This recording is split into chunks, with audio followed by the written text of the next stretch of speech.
આદમી પાર્ટીનો દબદબો, ધારાસભ્ય ચૈત્ર વસાવાએ જનતાનો માન્યો આભાર। ગુજરાતમાં આજે સ્થાનિક સ્વરાજ્યની સંસ્થાઓની ચૂંટણીના જાહેર થયેલા પરિણામોમાં આમ આદમી પાર્ટીએ અનેક બેઠકો પર નોંધપાત્ર વિજય મેળવીને રાજ્યના રાજકીય નકશા પર મજબૂત પકડ દર્શાવી છે।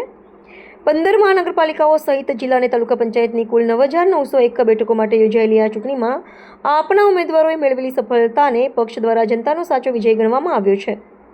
સવારથી શરૂ થયેલી મતગણતરીના અંતે અનેક મહત્વના વોર્ડ અને બેઠકો પર પરિવર્તનનો પવન જોવા મળ્યો છે, જેનાથી પક્ષના કાર્યકર્તાઓમાં ભારે ઉત્સાહનો માહોલ ફેલાયો છે। આમ આદમી પાર્ટીના પ્રદેશ કાર્યકારી અધ્યક્ષ અને ધારાસભ્ય ચૈત્ર વસાવાએ આ ઐતિહાસિક પરિણામો પર પ્રતિક્રિયા આપતા જણાવ્યું હતું કે સત્તાધારી ભાજપ સામેના સંઘર્ષમય જંગમાં કાર્યકર્તાઓ અને ઉમેદવારો કોઈપણ ડર કે પ્રલોભન વગર અડગ ઊભા રહ્યા હતા।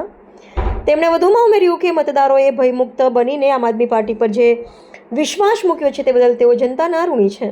ચૈત્ર વસાવાએ વિજયી ઉમેદવારોને અભિનંદન પાઠવતા જણાવ્યું હતું કે આ જીતને ગુજરાતના પરિવર્તનની ઈચ્છા રાખતી જનતાની જીત છે। ચૂંટણીમાં મળેલી આ જીત બાદ પાર્ટી દ્વારા જનતાની સેવા કરવા માટેની કટિબદ્ધતા દોહરાવવામાં આવી છે। વિજેતા ઉમેદવારોએ ખાતરી આપી છે કે તેઓ પોતાના વિસ્તારના પાયાના પ્રશ્નોને વાચા આપશે અને વિકાસના કાર્યોમાં પારદર્શકતા જાળવી રાખશે। આ પરિણામોને આગામી વિધાનસભા ચૂંટણી માટેના પાયા તરીકે જોવામાં આવી રહ્યા છે, કારણ કે આપે ગ્રામીણ અને શહેરી એમ બંને ક્ષેત્રોમાં પોતાની હાજરી મજબૂત કરી છે। પક્ષના નેતૃત્વએ સ્પષ્ટ કર્યું છે કે તેઓ જનતાના હિતો માટે સતત મેદાનમાં રહેશે। સ્થાનિક સ્વરાજની ચૂંટણીના જે પરિણામો આવ્યા છે ત્યારે જે અમારી પાર્ટીના પ્રતિનિધિઓની જીત થઈ છે, આ સમગ્ર ગુજરાતની જનતાની જીત છે, જેને અમે સહર્તાથી સ્વીકારીએ છીએ।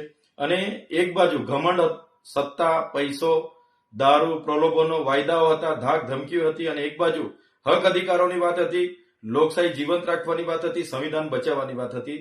ત્યારે આજે જનતાની જીત થઈ છે।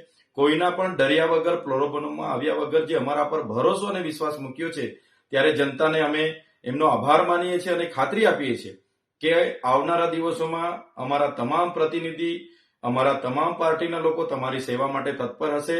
અને જે તમે અમારા પર ભરોસો મૂક્યો છે, આખા ગુજરાતમાં અમે બીજા ક્રમાંકે આવ્યા છે, ત્યારે આવનારા દિવસોમાં અમારી જ્યાં પણ ભૂમિકાની જરૂર હશે અમે જનતાની સેવામાં રહીશું। બધાનો ખૂબ ખૂબ આભાર, ધન્યવાદ, જોહાર।